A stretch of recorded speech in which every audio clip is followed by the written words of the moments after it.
नमस्कार, आपके साथ मैं हूं योगेश राणा। महाराष्ट्र सरकार ने मुंबई पुलिस कमिश्नर परमवीर सिंह को उनके पद से हटा दिया है। यह खबर पुरानी हो गई है।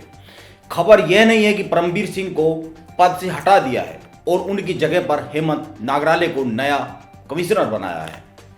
खबर यह है कि हालात इतने बिगड़ गए थे कि उनको हटाना पड़ा। मुकेश अंबानी के घर एंटीलिया केस में बहुत गंभीर मोड़ आ गया है। ये केस पूरे बहुत गंभीर मोड़ पर पहुंच गया है। महाराष्ट्र सरकार की मजबूरी हो गई थी कमिश्नर परमवीर सिंह को हटाना, लेकिन अब उनके हटाने से कुछ होना जाना नहीं है, क्योंकि मामले की जांच एनआईए कर रही है और एनआईए के हाथ बहुत बड़ी जानकारियां लग गई है।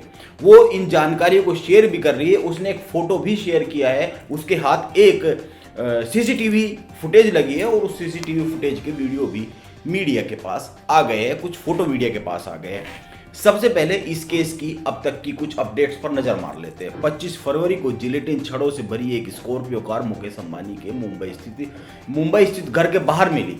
इसके बाद इस कार के मालिक मनसुख हिरेन का शव पुलिस ने एक बंदरगाह के किनारे से बरामद किया। मनसुख हिरेन मरने से पहले लगातार पुलिस के बड़े अधिकारी और इस मामले की उस समय जांच कर रहे सचिन वाजे के संपर्क में थी। मनसुख की पत्नी ने सचिन वाजे पर बड़े गंभीर आरोप लगाए हैं। हालांकि इस कार को लेकर और बाद में एक और कार मिली, इन सब को लेकर बहुत सारे खुलासे हुए। इसके मालिकों को लेकर खुलासे हुए। इस मामले को लेकर महाराष्ट्र के पूर्व मुख्यमंत्री देवेंद्र फडणवीस ने महाराष्ट्र सरकार पर लगातार गंभीर आरोप लगाए हैं। वे अभी भी गंभीर आरोप लगा रहे हैं। वो कह रहे हैं कि मनसुख पानी से मिले हैं, लेकिन उनके फेफड़ों में पानी नहीं मिला है। ये पोस्टमार्टम रिपोर्ट है। उनका कहना है कि हत्या की गई थी। ये इस हत्या में भी वो पुलिस वालों पर गंभीर आरोप लगा रहे हैं। और जो नए कमिश्नर बने हैं, उन कमिश्नर ने भी बैठते ही कहा है अपनी कुर्सी पर कि मुंबई पुलिस की छवि बहुत खराब हुई, उसको सुधारने का काम किया जाएगा। यानी कि मुंबई पुलिस ने इस पूरे मामले में बड़ा लापरवाहीपूर्ण रवैया अपनाया है और सीधे सीधे उसकी कहीं ना कहीं इसमें संलिप्तता साबित होती जा रही है। एनआईए भी ये कह रही है कि उसके हाथ बहुत महत्वपूर्ण जानकारियां लग गई है। जब मामले में मुंबई पुलिस के अफसरों का नाम सामने आया तो जांच एनआईए को दे दी गई थी। एनआईए ने मुंबई पुलिस के अधिकारी सचिन वाजे से 12 घंटे तक पूछताछ की और उसे गिरफ्तार कर लिया। एनआईए ने जांच के बाद कहा कि मुंबई क्राइम इंटेलिजेंस यूनिट के हेड सचिन वाजे ने ही स्कॉर्पियो कार के अंदर विस्फोटक रखा है। बाद में ये सचिन वाजे ने कबूल भी किया। हालांकि उसने कहा कि एनआईए का कहना है कि उसने कहा कि मैंने कुछ प्रसिद्धि पाने के लिए, मैंने बड़े समय से मेरा नाम चर्चा में नहीं आया था, खुद को चर्चा में लाने के लिए ये कांड रचा था।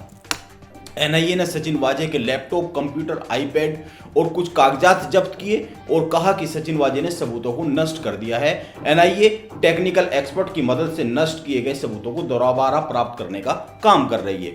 उसका कहना है कि जितनी भी डिवाइस मिली है, इनको सबको उसने नष्ट कर दिया, फॉर्मेट कर दिया, उसमें से सबूत हटा दिए, लेकिन वो दोबारा पा रही है। एनआईए ने सचिन वाजे के साथ काम करने वाले असिस्टेंट पुलिस इंस्पेक्टर रियाजुद्दीन काजी को भी पकड़ा है। एनआईए ने अपनी जांच के आधार पर यह भी कहा है कि जिस स्कॉर्पियो कार में विस्फोटक था उसका कोई और नहीं बल्कि क्राइम इंटेलिजेंस यूनिट का एक पुलिस कर्मचारी ही चला रहा था। इसके साथ ही इस स्कॉर्पियो का पीछा इनोवा कार कर रही थी, जिसको खुद सचिन वाजे चला रहा था। ये इनोवा कार भी एनआईए ने बरामद कर ली है। एनआईए को एक सीसीटीवी फुटेज मिली है जिससे कई सारे राज खुल रहे हैं। इसकी कुछ फोटो, जैसा कि मैंने बताया, मीडिया के पास भी आ गई है। इस फोटो को अभी हम भी दिखा रहे हैं, जिससे साफ दिख रहा है, इस फोटो में साफ दिख रहा है कि स्कॉर्पियो कार के पीछे इनोवा कार चल रही है।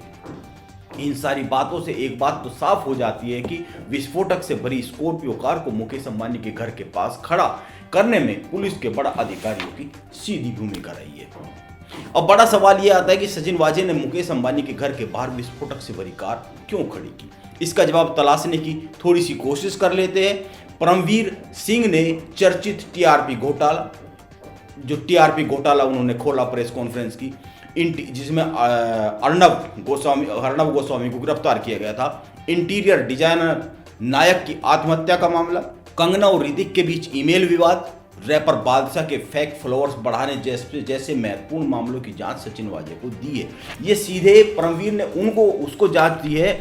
और आपको मैं बताऊं, महाराष्ट्र के पूर्व मुख्यमंत्री ने कहा है कि सचिन वाजे को एज ए उगाही के लिए रखा गया था। एक पुलिस वाला जो 16 साल से सस्पेंड था उसको बहाल किया गया था और मुंबई के सारे हाई प्रोफाइल केस उसको सौंप दिए गए थे। महाराष्ट्र के पूर्व सीएम देवेंद्र फडणवीस ने आरोप लगाया है कि सचिन वाजे की बहाली वसूली अधिकारी के तौर पर की गई थी। यहां यह याद करने लायक है कि जब सचिन वाजे सस्पेंड थे उस वक्त उसने शिवसेना को ज्वाइन कर लिया था और पुलिस से इस्तीफा दे दिया गया था, लेकिन उसका इस्तीफा स्वीकार नहीं किया गया था। यह भी बीच बीच में मीडिया में आता रहा है कि यह खुद देवेंद्र फडणवीस ने भी कहा है कि उद्धव ठाकरे का बहुत खास है सचिन वाजे, और जब वो मुख्यमंत्री थे तो उद्धव ठाकरे ने उनके लिए फोन किया था कि सचिन वाजे को रखा जाए, बहाल किया जाए। एक और बात नोटिस में लाने की जरूरत यह है कि कमिश्नर के पद से हटाए गए परमवीर मालेगांव ब्लास्ट की जांच के दौरान साध्वी प्रज्ञा ठाकुर की गिरफ्तारी के बाद चर्चा में आए थे। साध्वी प्रज्ञा ठाकुर की गिरफ्तारी परमवीर ने ही की थी। उस दौरान कहा गया था कि परमवीर के पास इस मामले की जांच थी और उनके प्रयास से ही प्रज्ञा पर शिकंजा कसा था। हालांकि हेमंत करकरे उस वक्त एटीएस के चीफ थे। हेमंत करकरे आपको याद होगा जो मुंबई ब्लास्ट हुआ, मुंबई पर जो ताज हमला हुआ था, उसमें हेमंत करकरे शहीद हो गए थे।